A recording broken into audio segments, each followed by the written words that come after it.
이 오늘날 미국을 형성하고 있는 그 큰 인구의 흐름이 있습니다.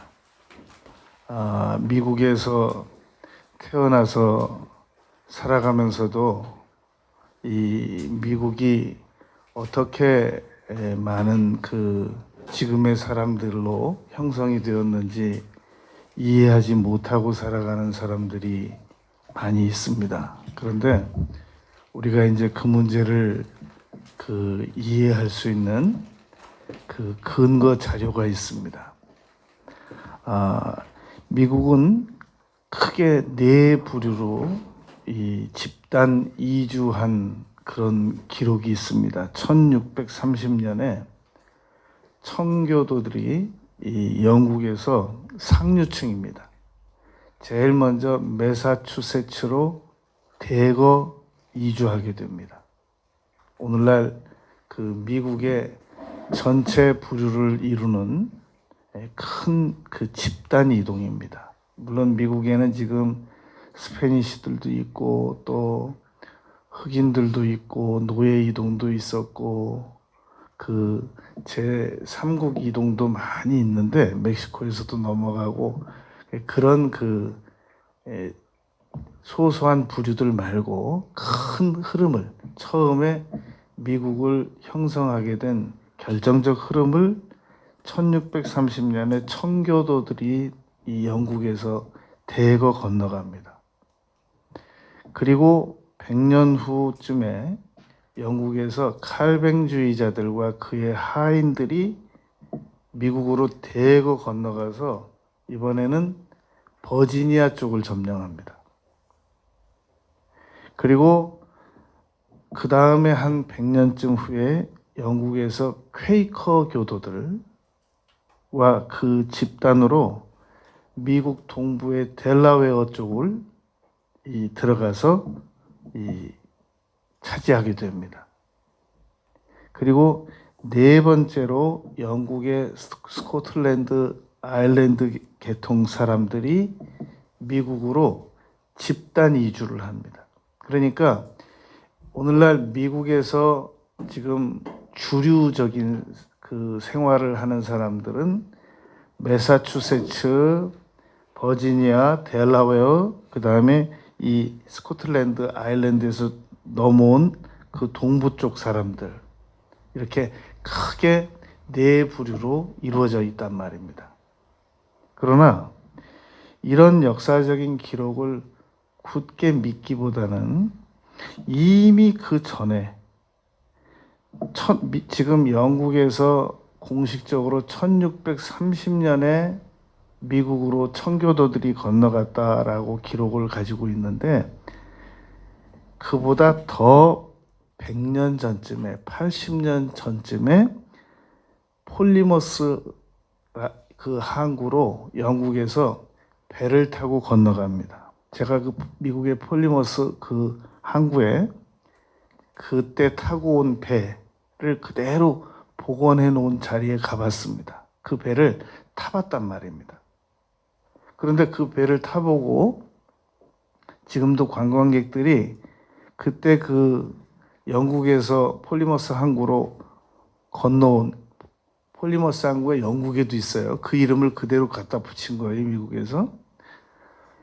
와, 이 배를 타고 어떻게 102명이 출발을 할 수 있었을까라고 생각이 들 정도로 배가 너무 작은 거예요. 그 작은 배에 102명이 타고 건너오다가 50명만 살아남고 52명이 죽습니다. 67일 동안에.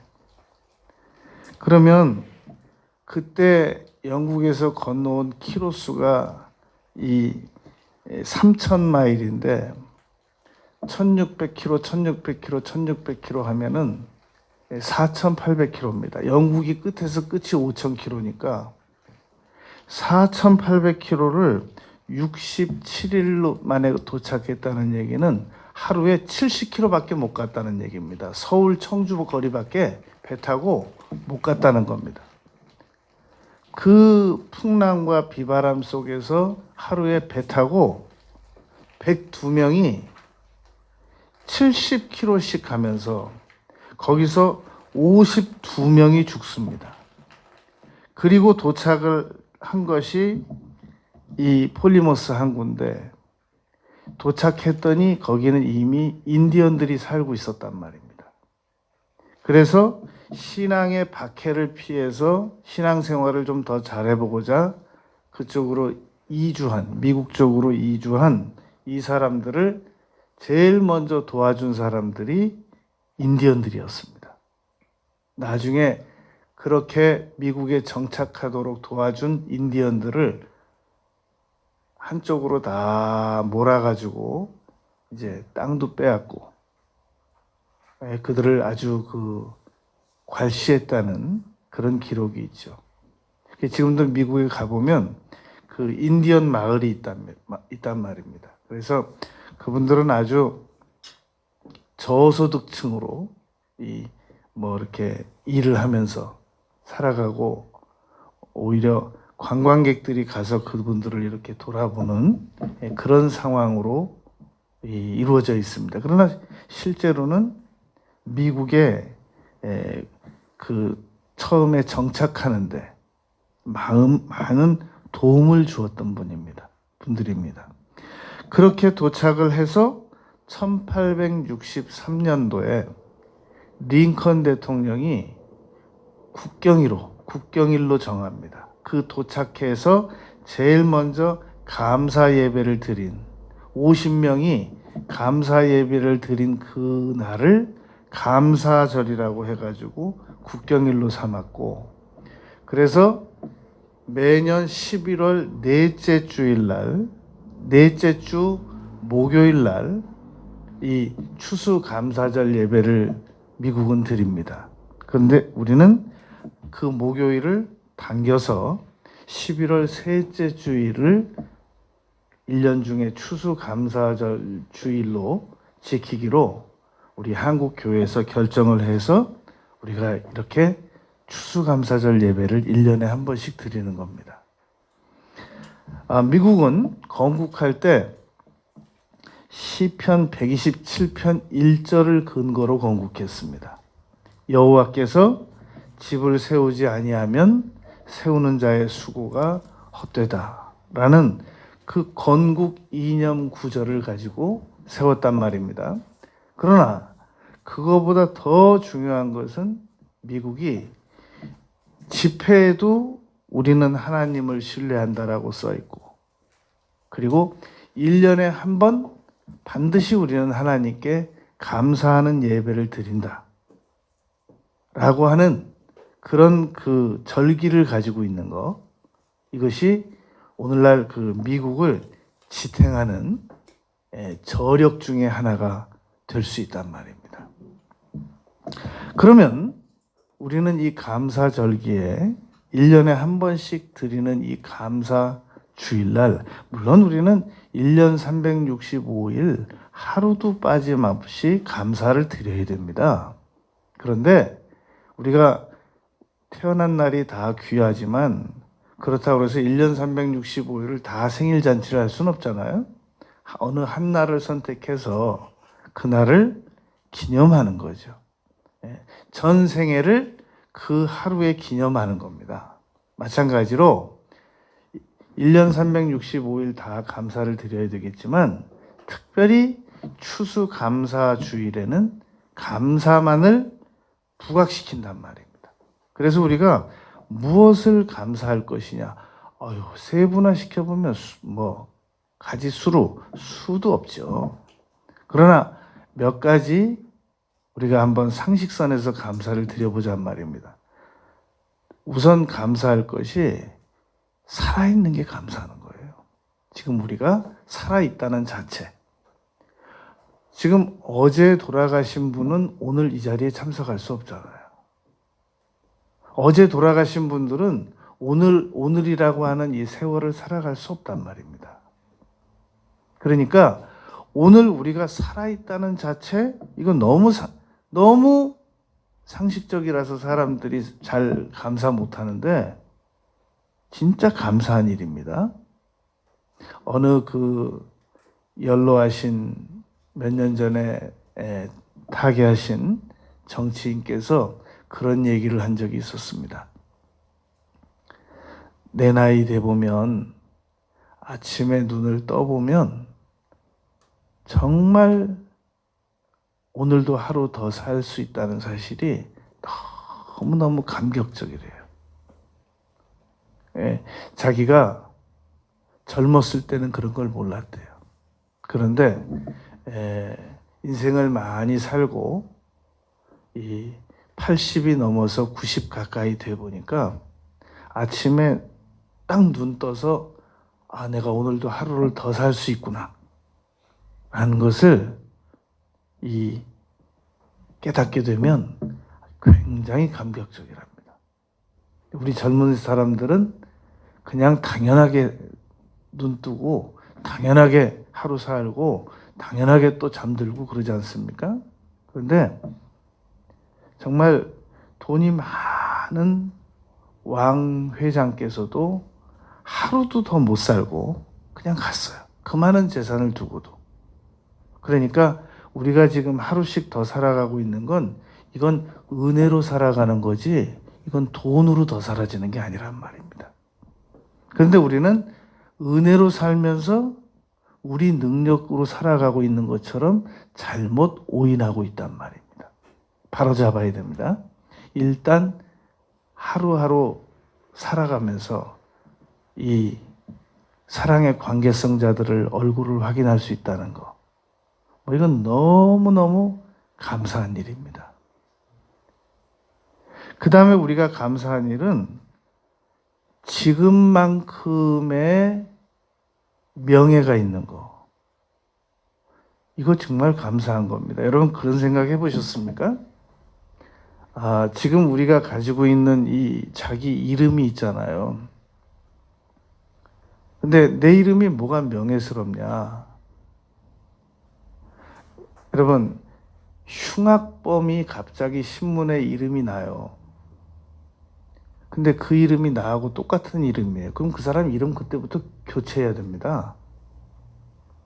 내가 흉악한 범죄를 저지르지 않았는데 갑자기 신문에 흉악범의 이름이 났는데 갑자기 나하고 동명이인이 되는 거예요. 그러면 어제까지는 내 이름이 괜찮은 이름이었는데 그 흉악범 때문에 내 이름이 지금 호적으로 실질적으로 그렇게 해서 정정하는 사람들이 있습니다. 특히 정정 사유가 됩니다. 어떤 사람들이 이 호적 정정 신고에서 이름이 교체가 가능하냐면 사람들에게 심한 놀림감이 되는 이름들, 그리고 사람들에게 혐오감을 불러일으킬 수 있는 이름으로 선정이 된 경우, 그런 경우는 호적 정정 정당 사유가 된단 말입니다. 그런데 감사하게도 내 이름하고 똑같은 사람이 흉악한 범죄를 아직까지는 저지르지 않았잖아요. 남은 생에도 물론 그래야 하겠습니다만. 그래서 유명한 그 일화가 있습니다. 알렉산더 대왕이 하루는 이 한 군부대 시찰을 하고 있는데 너무 그 연약하고 병약해 보이는 한 병사가 있는 겁니다. 이름이 뭐냐고 물어봤더니 알렉산더입니다. 그러는 겁니다. 이 알렉산더 대왕이 그랬다는 겁니다. 이름을 바꾸든지, 나도 알렉산더인데 네가 이름을 바꾸든지 네가 행동을 바꾸든지 둘 중에 한 가지 해라. 그리고 그 자리를 떠났다는 겁니다. 여러분, 우리가 큰 명예를 얻지는 못했지만 무슨 달나라를 갔다 오고 하늘 가서 별을 따오는 그런 명예를 얻지는 못했을지라도 지금만큼 명예스러운 거, 이것도 큰 감사합니다. 우리가 나의 이름이 흉악범에 의하여 더러워지지 않은 거, 이거 너무너무 감사한 것이란 말입니다. 그 다음에 우리가 또 감사할 수 있는 것은 이거 먹고 입고 잠자고 이 일상생활을 할 수 있는 거 이거 감사해야 됩니다. 오래전에 정말 우리나라에서 알아주는 유명한 건강한 투수가 암으로 죽었습니다. 그러니까 정말로 어떻게 저렇게 건강한 운동선수가 암으로 죽을 수가 있을까? 아무것도 못 먹고 머리 다 빠지고 피골이 상접해가지고 결국 임종을 맞이했단 말입니다. 여러분 지금 우리가 이만큼 건강한 거 우리 힘으로 우리 능력으로 해낸 겁니까?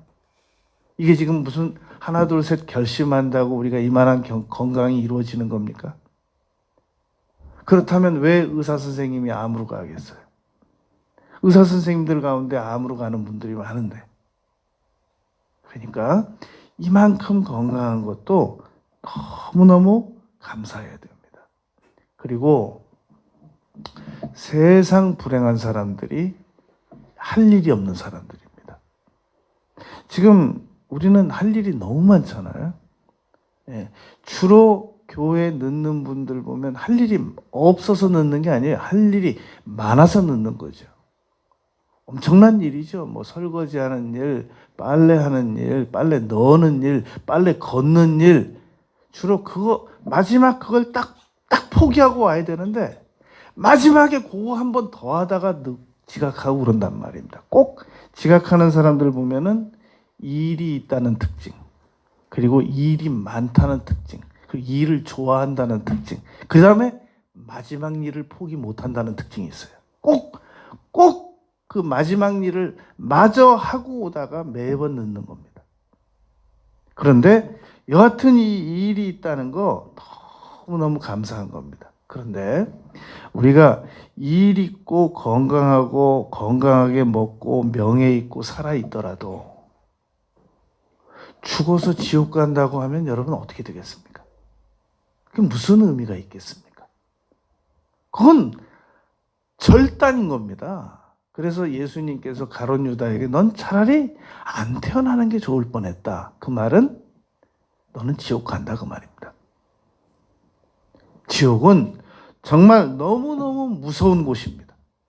한번 들어갔다가 5억 년 후에는 나올 수 있다면 그나마 5천억 년 후에는 나올 수 있다면 차라리 괜찮겠어요. 한번 들어가면 영원히 못 나오는 곳이 지옥이란 말입니다. 그런데 우리는 구원을 받았단 말입니다. 너무너무 감사하죠. 영원한 천국에 가니까. 여러분 그런데 우리가 아주 현실적인 감사 조건 하나를 더 생각해 보겠습니다. 결혼을 해서 자녀를 낳은 분들은 무엇이 감사하냐? 우리에게 자녀가 있다는 사실에 감사해야 됩니다. 지금 이 결혼 안 한 우리 청년들 중에는 너무너무 자기하고 몇 가지 결혼 안 한 청년들 중에서 자녀를 안 낳고 싶어 하는 그 몇 가지 이유를 제가 지금까지 통계를 내보면 이렇습니다. 자녀를 안 낳고 싶대요. 왜 안 낳고 싶냐 그러면 자기하고 똑같은 자녀 태어날까 봐 안 낳고 싶대요. 왜냐하면 자기가 어떻게 살아왔는지 너무 잘 알고 있기 때문에 양심적으로 만약에 태어나서 자녀가 자기하고 똑같이 언행하고 다니면 그건 감당이 안 된대요. 그래서 차라리 자녀 안 낳고 싶대요. 또 자녀를 안 낳고 싶어하는 그 청년들 중에 하나는 계산해 보니까 한 3억 들어가더래요. 그거 가지고 안 낳고 그냥 편히 자기 생활하다가 이 세상 끝내고 싶대요. 또 어떤 사람은 자녀를 낳았는데 그 자녀가 너무너무 부모와 관계를 좋지 못하게 가지는 걸 보니까 어이구 무자식 상팔자라고 차라리 자녀 없이 살고 싶다는 그런 청년들도 있습니다. 그러나 우리 이미 자녀를 낳아서 양육을 시켜본 경험이 있는 사람들은 정말 너무너무 힘들었죠, 그동안. 그런데도 도저히 양심상 이 자녀가 있는 것에 대하여 감사하지 않을 수가 없어요. 정말 우리 이 자녀를 이미 낳아서 양육시켜 본 경험이 있는 사람들은 이 자녀와의 관계를 너무너무 감사하지 않을 수가 없단 말입니다. 문제는 자녀가 있는 사실에 대하여 감사하는 것은 좋은데 주의해야 될 것이 7가지가 있습니다. 자녀들에 대하여 우리 부모들이 정말로 조심해야 될 것이 있단 말입니다. 이건 너무너무 중요한 7가지입니다. 첫째는 우리 부모들에게는 오늘 본문 말씀에 해당되는 내용입니다. 조상의 망령된 행실을 전달시키는 우리가 역할을 하고 있는 중입니다. 18절 보면 너희가 알거니와 라는 말은 내가 상식적으로 말하는데 그런 말입니다. 너희가 알거니와 상식적으로 말하는데 너희 조상이 물려준 헛된 행실에서 우리 부모는 우리 조상으로부터 전혀 우리 자녀들에게 전달해 주어봤자 아무 유익도 없는 그런 헛된 행실이라고 지금 본문에 기록되어 있단 말입니다. 이전 성경에는 한글 성경에는 망령된 행실이라고 되어 있습니다. 지금 우리 개정 개혁에도 망령된이라는 단어가 그대로 사용되고 있는데도 지금 18절에서 망령된이라는 행실이라는 것을 단어를 바꿔서 헛된 행실이라고 지금 재번역을 했단 말입니다. 이것은 아무 의미도 없고 아무 도움도 안 되는 행실을 우리 부모가 조상들에게 배우고 물려받고 익혀서 우리 자녀들에게 넘겨주고 있다는 말입니다. 자, 예를 들어 보겠습니다. 이제 야곱이 에서를 만났어요. 에서가 400군사를 데리고 와서 야곱의 일가를 다 죽이겠다고 했단 말입니다. 그때 야곱이 나가서 형님한테 7번 절하고 구사일생으로 살아가지고 에서가 우리 세겜으로 가자, 나의 지역으로 가자 그럴 때 야곱이 먼저 가십시오 그러고 세겜으로 자리를 잡습니다. 그때 세겜에서 어느 날 야곱의 딸 디나가 나가서 강간을 당합니다. 그러면 12아들이 똑같이 둘째 시므온과 셋째 레위처럼 잔혹한 방법을 사용하는데 협력했어야 됩니다. 그런데 12명 중에 시므온과 레위는 세겜의 남자들에게 너희들 할례 받으면 우리 누이 주겠다, 디나 주겠다라고 거짓말 해놓고 할례 받아가지고 전부 끙끙 앓고 있는 사람들을 잔혹하게 살해합니다. 그래서 야곱이 어쩔 수 없이 세겜 땅을 떠나서 야반 도주한단 말입니다. 왜 시므온과 레위는 그런 행동을 누구한테 배웠을까요? 야곱의 일대기를 보면 야곱이 어디 가서 사람 죽이고 그런 적이 없었습니다. 사람을 막 이렇게 칼로 죽이고 다치게 하고 흉폭하게 하고 그런 적이 없었단 말입니다. 누구한테 배웠을까요? 이거는 야곱의 친척들의 문화에서 흘러들어온 문화라고 보아야 한단 말입니다. 조상의 망령된 행실이라고 보아야 한단 말입니다. 아무리 봐도 이건 큰아버지한테 배운 거예요. 야곱에게 배운 게 아닙니다. 왜 지금 이 얘기를 하느냐? 여러분, 우리 자녀들은 우리 부모에게만 배우는 게 아닙니다.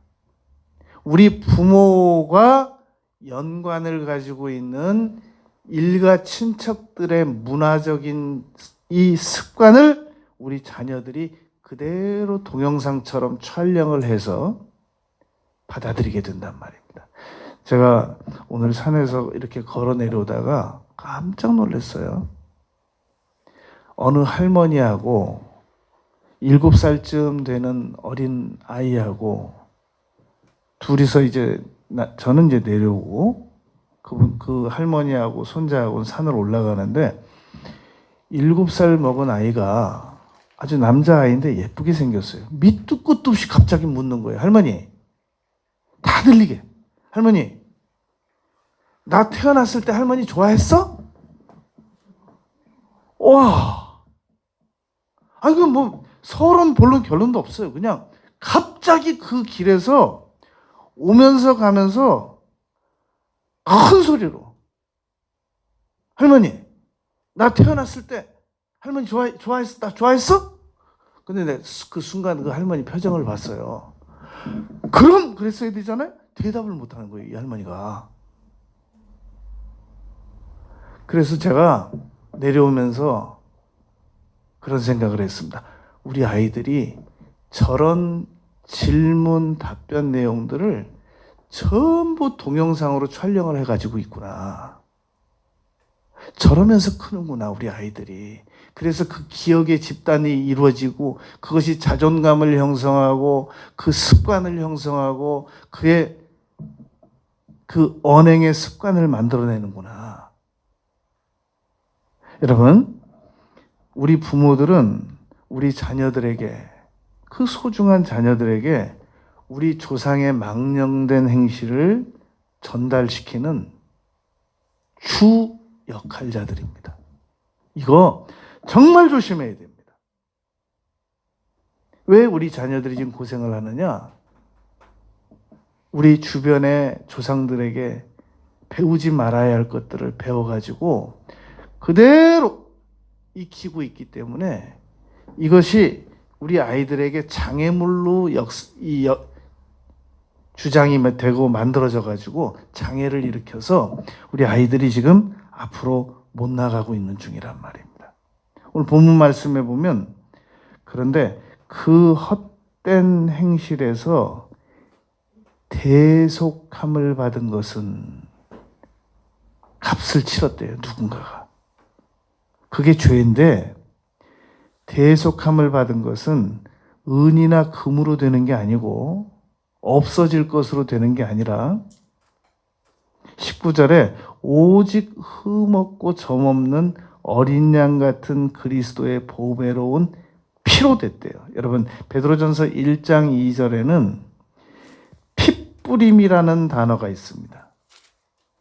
그러니까 지금 베드로가 누구에게 이 베드로전서라고 하는 편지를 보냈느냐면 핏뿌림을 얻기 위하여 택하심을 받은 자들에게 이 편지를 보내는 겁니다. 그러니까 우리가 구원을 어떻게 받느냐면 예수님의 핏뿌림으로 받는단 말입니다. 그런데 제 얘기를 잘 들으세요. 지금 한번 구원받았다가 행실이 잘못되면, 구원은 받았지만 행실이 잘못되면 구원은 얼마든지 취소될 수 있다라고 주장하는 신학자들과 목사님들이 있습니다. 정말 그분들은 이 얘기를 잘 들었으면 좋겠어요. 제가 지금 하는 얘기를 잘 들었으면 좋겠어요. 구원을 한번 받았다가 취소될 수 있다라고 가르치고 주장하고 믿고 있는 신학자들과 목사님들은 제 얘기를, 성도님들은 당연하고요, 제 얘기를 잘 들었으면 좋겠어요. 제가 말씀을 드릴게요. 여러분, 어떤 악한 부모도 자녀가 생선 달라고 하는데 돌 주고, 생선 달라고 그러는데 뱀 주고, 떡 달라는데 돌 주는 부모는 없습니다. 그런데 하나님께서 우리를 한번 구원시켜 놓으시고 조금 마음에 안 들고 행실이 나쁘다고 해서 버리거나 그러지 않으십니다. 근데 그걸 뭘로 믿느냐? 이제 그걸 말씀드리려고 그래요. 그걸 어떻게 믿느냐? 그걸 말씀드리겠다고요. 이 세상에 어떤 범죄보다도 예수님의 보혈의 능력은 더 큽니다. 그걸 믿으면 됩니다. 지금 여기 써 있잖아요. 오직 흠없고 점없는 어린 양 같은 그리스도의 2절에서는 피라고 그랬는데 19절에서는 보배로운 피라고 그랬어요. 우리가 어떤 죄를 지어도 예수 그리스도의 보혈은 그 죄를 용서하고도 남는단 말입니다. 그런데 이제 그 한 번 받은 구원이 취소될 수 있다고 믿는 분들의 그 고민이 있어요.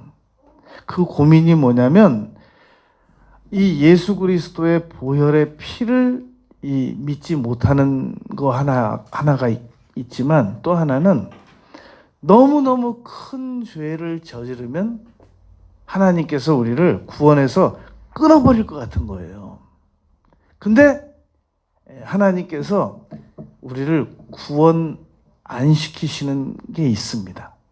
그건 뭐냐면 딱 두 가지인데, 하나는 예수님을 처음부터 안 믿는 죄, 그건 용서 안 해요.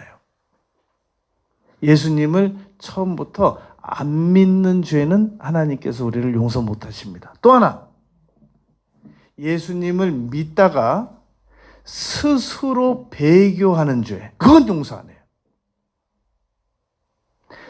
단 두 가지입니다. 예수님을 믿다가 나 오늘부터 그만 믿을 거야. 그 사람은 지옥 갑니다. 스스로 배교하는 사람은.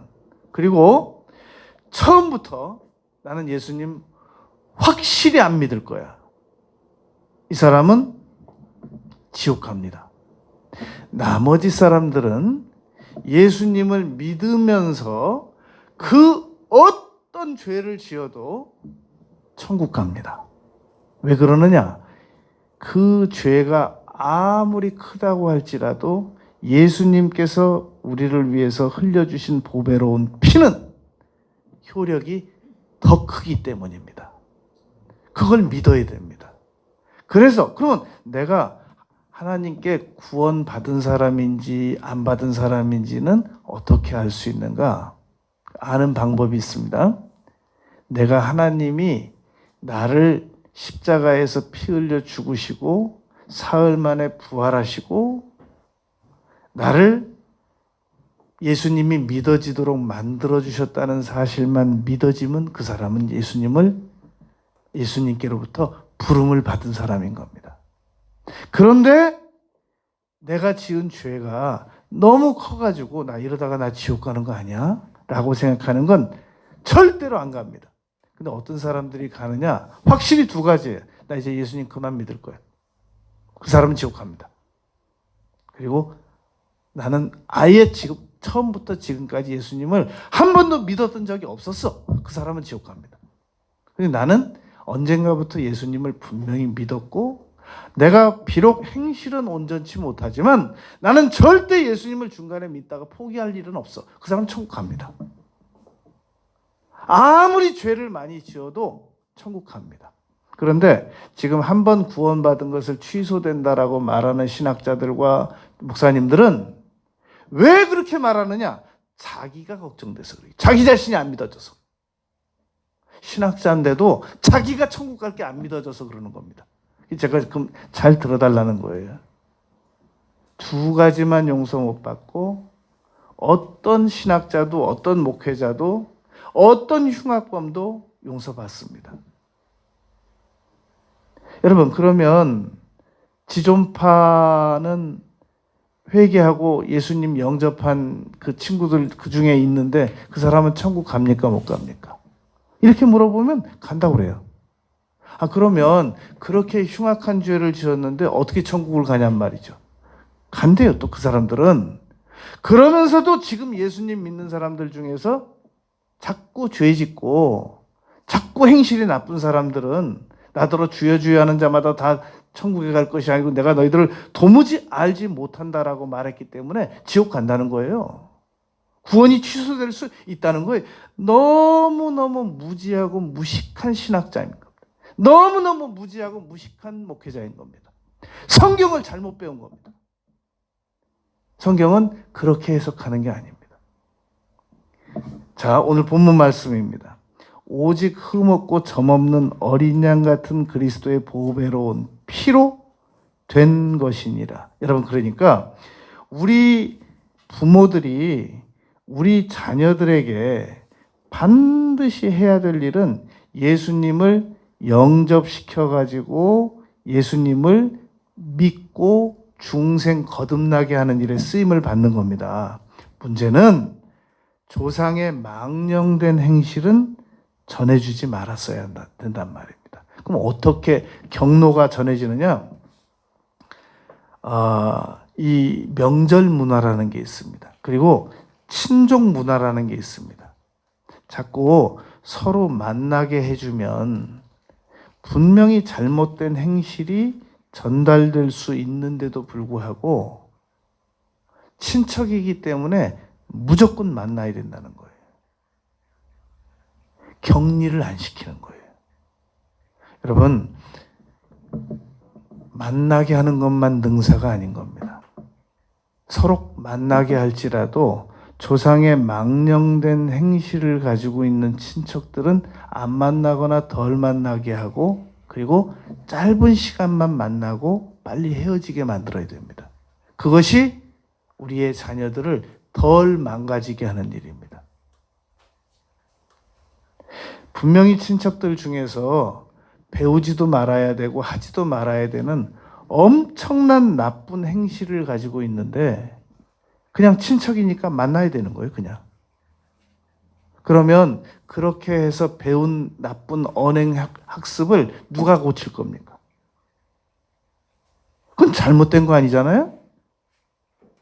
우리가 조상의 망령된 행실은 부모에게도 배우지 말아야 되고 친척에게도 배우지 말아야 되고 친구에게도 배우지 말아야 되고 심지어는 그 부모가 당대 그 자녀에게도 가르치지 말아야 하는데 지금 우리 자녀들이 절대로 배워서는 안 되는 그런 문화적인 분위기를 만들어 놓고 그 안으로 집어넣어요.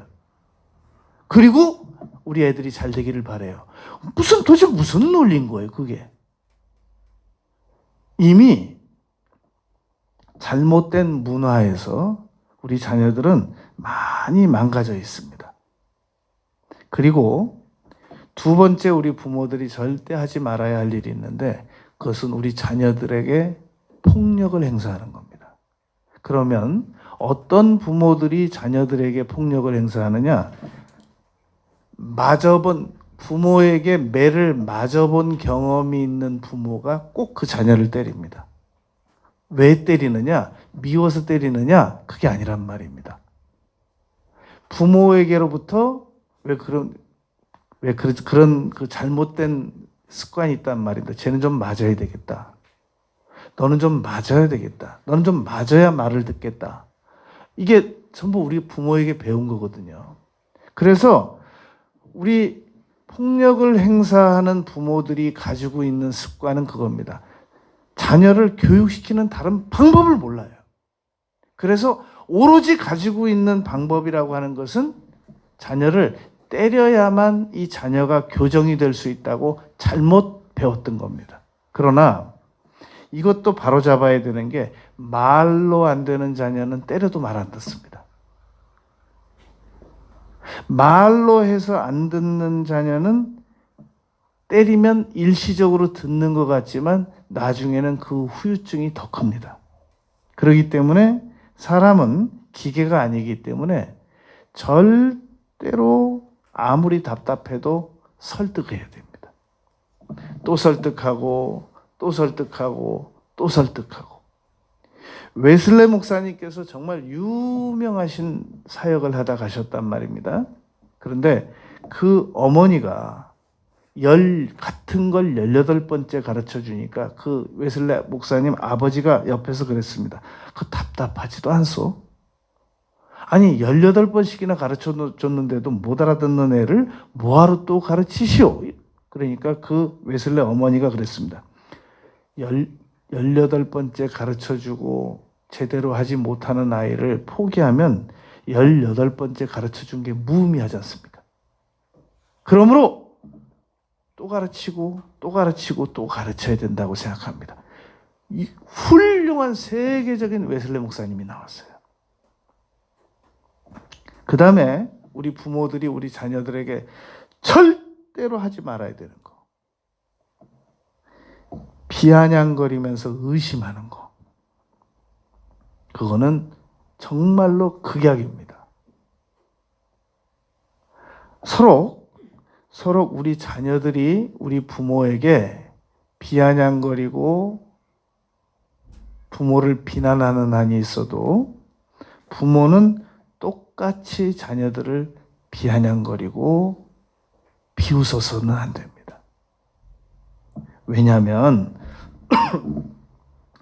우리 자녀가 이렇게 딱 말을 들어보니까 이건 분명히 거짓말이에요. 그때 우리 자녀들이 우리에게 거짓말을 할 때 가장 좋은 방법은 속아주는 겁니다. 야, 귀신을 속여라. 귀신을 속여. 엄마는 못 속인다, 너. 내가 네 머리 꼭대기 있어. 너 그러지 마, 너. 엄마 다 알아, 너. 진짜 너 왜 그래? 진짜 그러지 마, 너 거짓말이야. 엄마는 똑바로 봐. 그렇게 하는 거 아니란 말이죠. 우리 자녀가 우리에게 100번 속이면 100번 다 속아 넘어가 주는 게 중요합니다. 왜 그러느냐?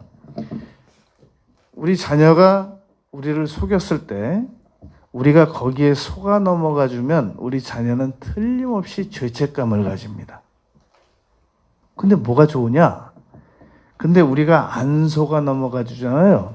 그러면 죄책감보다 더 강한 수치감을 가집니다. 수치감은 죄책감보다 무게가 더 많이 나가는 겁니다. 죄책감은 그냥 그 자리에서 견디고 그 자리에서 견디고 그 집에서 견디고 견뎌내게 만들지만 수치감은 도망가게 만듭니다. 그러므로 누군가가 우리를 속이려고 할 때는 그 자리에서 그걸 막 다 뒤집어 가지고 그 사람을 아주 망신을 줘가지고 수치감을 가지게 하면 반드시 도망갑니다. 그러나 그냥 속아주면, 바울 사도께서 그렇게 가르치셨거든요. 차라리 불의를 당하는 것이 더 낫지 아니하냐? 속아주면 최소한 이 사람이 나를 속였다고 믿고 도망은 안 갑니다. 그렇기 때문에 자녀들을 의심하면서 비아냥거리는 거, 이건 극약입니다. 그리고 우리 자녀들에게 절대로 보여주지 말아야 되는 거, 게으름. 이거는 우리 자녀들 앞에서 게으르게 아무것도 행동하지 않는 게으른 모습을 보여주거나 늦잠 자는 모습을 보여주거나 아무 목표도 없는 모습을 보여주거나, 이건 극약이에요. 그건 우리 자녀들에게 너도 똑같이 엄마를 따라서, 너도 똑같이 아빠를 따라서 살으라고 강요하는 만큼 나쁩니다. 그러므로 늘 자녀들 앞에서는 뭔가 하고 있어야 돼요. 잠자는 거 말고, 베개 껴안고 잠자는 거 말고 뭔가를 하고 있어야 돼요. 책을 보지 않으면 일을 하는 거 아니면 기도를 드리는 거. 셋 중에 하나는 하고 있어야 돼요. 그런데 우리 자녀들이 부모님이 기도하는 것도 못 보고 일하는 것도 못 보고 공부하는 것도 못 보면, 그러면 도대체 우리 자녀는 뭘 배우냔 말입니다. 우리 자녀들에게 오늘 우리가 너무너무 감사한데, 자녀와의 관계성이 너무너무 소중하고 감사한데, 그런데 자녀에게 절대 하지 말아야 될 지금 7가지를 말하고 있는 중입니다. 조상의 망령된 행실을 자녀에게 재공급하지 말라는 거, 매 때리지 말고 설득하라는 거. 비아냥거리면서 의심하지 말라는 거. 게으른 모습 보여주지 말라는 거. 자, 5번째, 우리 부모들이 자녀들에게 꼭 하지 말아야 될 일입니다. 아직 일어나지도 않은 일을 미리 가상적으로 일어난 것처럼 자꾸 염려를 부추기는 거, 그거 하지 말아야 됩니다. 만일 우리에게 이러이러한 일이 다가오면 어떻게 하겠느냐. 물론 사람은 미래를 예측할 줄 아는 존재입니다. 그런데 이거 만일 잘못되면 어떡하지라는 것이 살아가다 보면 한두 가지 정도는 괜찮아요. 왜냐하면 시나리오를 짜야 되니까. 나폴레옹은 항상 무슨 일을 할 때 시나리오를 7가지씩 짰대요. 그런데 10가지면 10가지를 전부 다 긍정적인 시나리오는 바라보지 않고 10가지면 10가지를 다 부정적으로 시나리오를 짜면서 만일 잘못되면 어떡할래? 라고 항상 되물어요. 그러면 어떻게 되느냐면 사람이 아직 일어나지도 않은 일을 잘못될 수도 있다는 쪽으로 추측을 하게 되면 거기에 엄청난 에너지가 사용됩니다.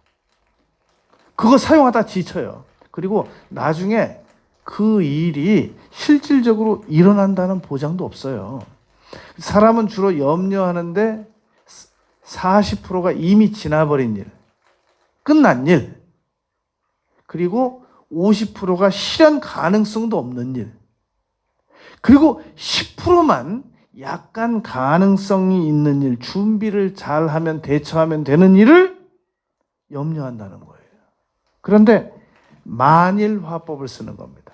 만일 이 일이 잘못되면 어떡할래?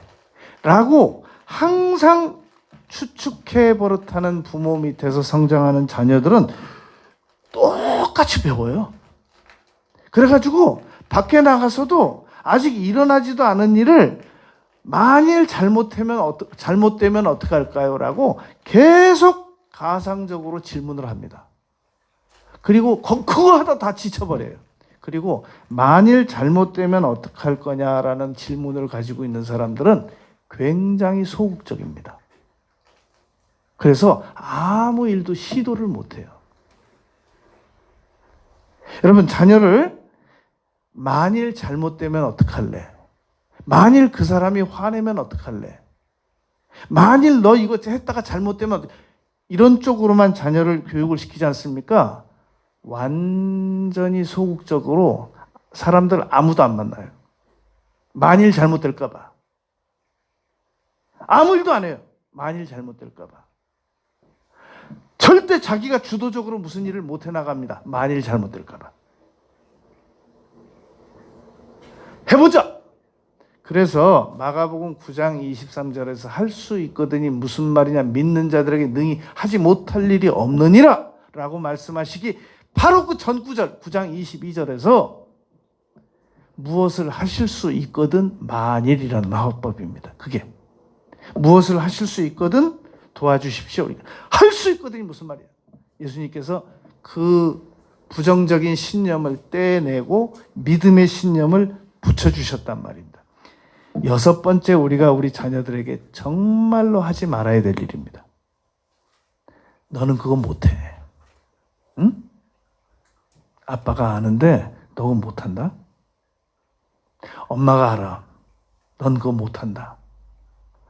이거는 정말 잘 걸어다니는 아이를 걷지 못하는 아이로 만들어버리는 만큼 효력이 있습니다.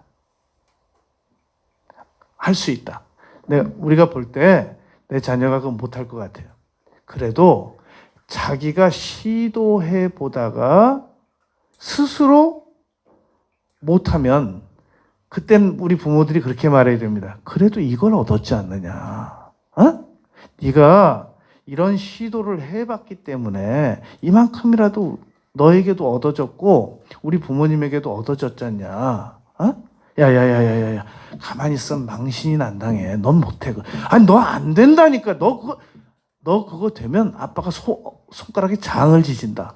이거는 자녀를 정말로 소극적으로 만드는 그런 아주 능력 있는 방법입니다. 왜냐하면 우리 자녀들이 어떨 때 보면 너무 말도 안 되는 주장을 많이 해요. 그래서 정말 넌 그거 안 돼. 좀 될 걸 된다고 그래라. 좀 될 걸 좀 시도해봐라. 이렇게 말하고 싶을 때가 많단 말입니다. 그래도 안 된다는 말을 해서는 안 됩니다. 할 수 있다. 해보자. 해봐라. 그래, 아빠 지원할게. 해봐. 만약에 안 되더라도 얻는 게 있으니까 해보자. 이렇게 용기를 주고 힘을 주어야 한단 말입니다. 많은 상사들이 부하 직원들이 와서 상사님, 제가 뭐 이러이러한 일을 해봤으면 좋겠습니다.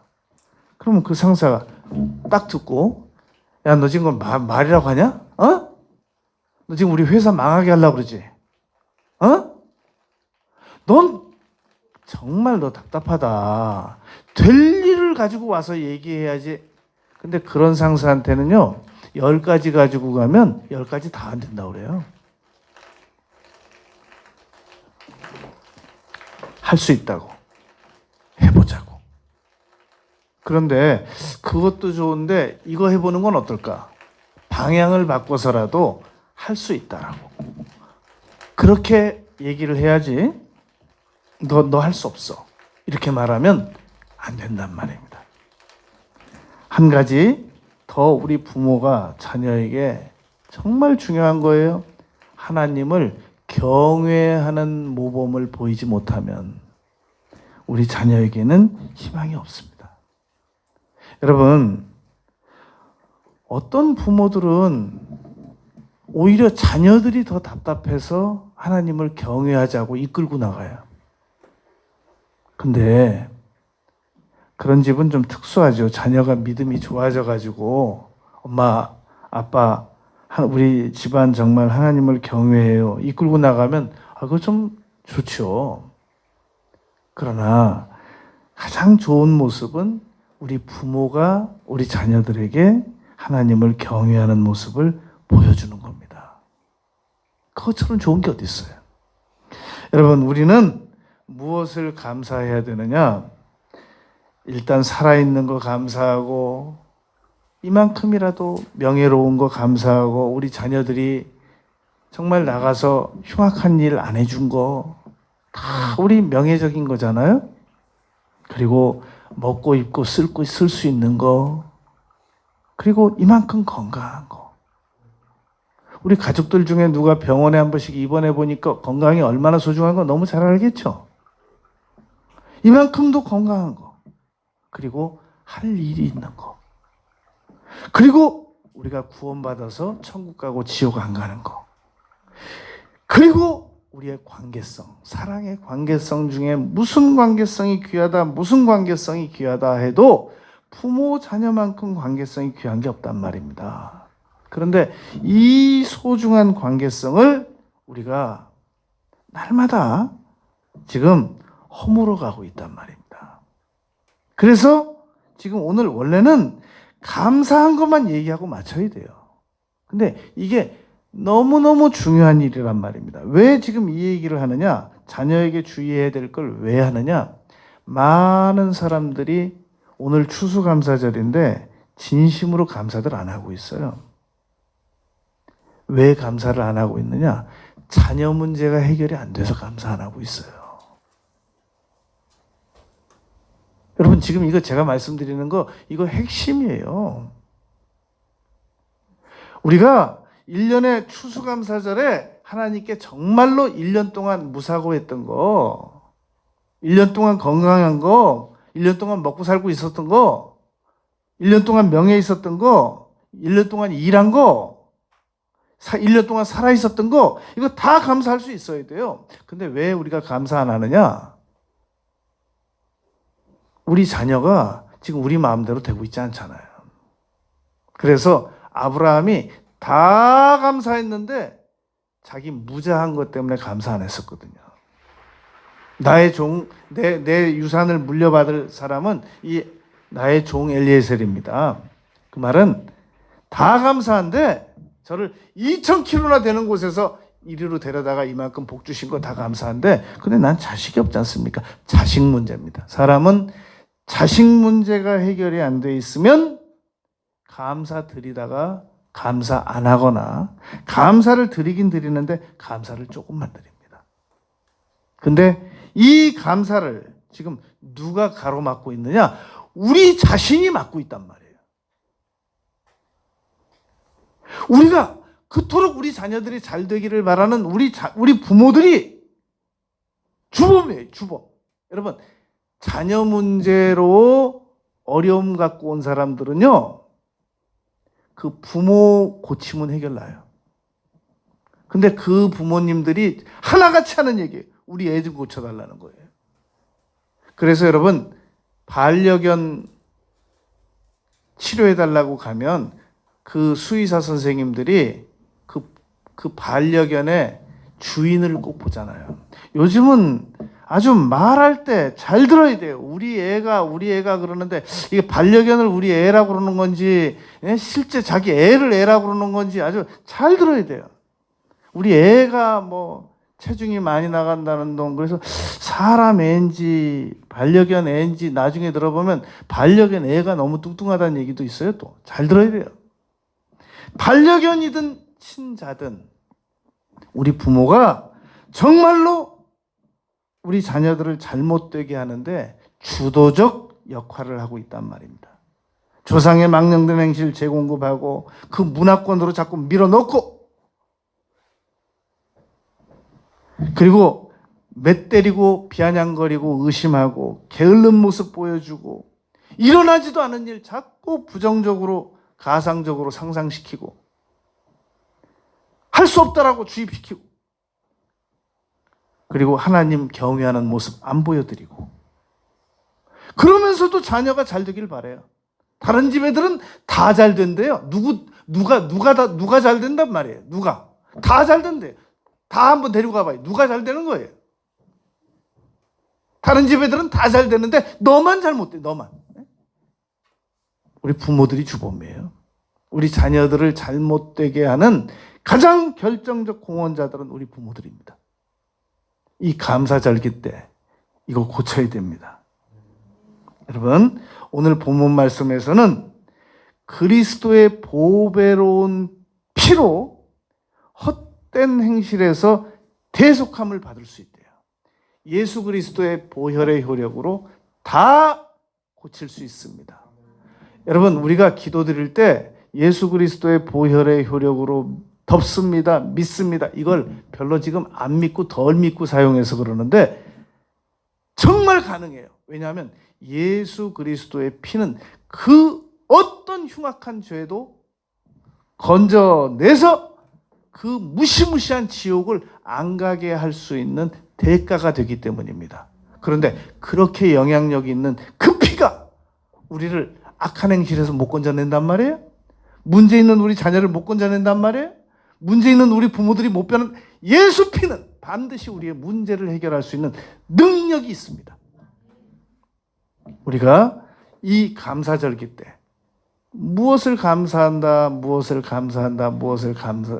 하더라도 예수 그리스도께서 우리를 위하여 피 흘려주신 것을 깊이 감사하는 우리 모두가 되시기를 바라겠습니다. 아버지 하나님, 저희들이 남은 생에 살아나감에 있어서 예수 그리스도의 보배로운 피를 더 많이 의지하고 더 많이 믿겠습니다. 더 많이 적용시키겠습니다. 예수님 이름으로 기도드렸습니다. 아멘.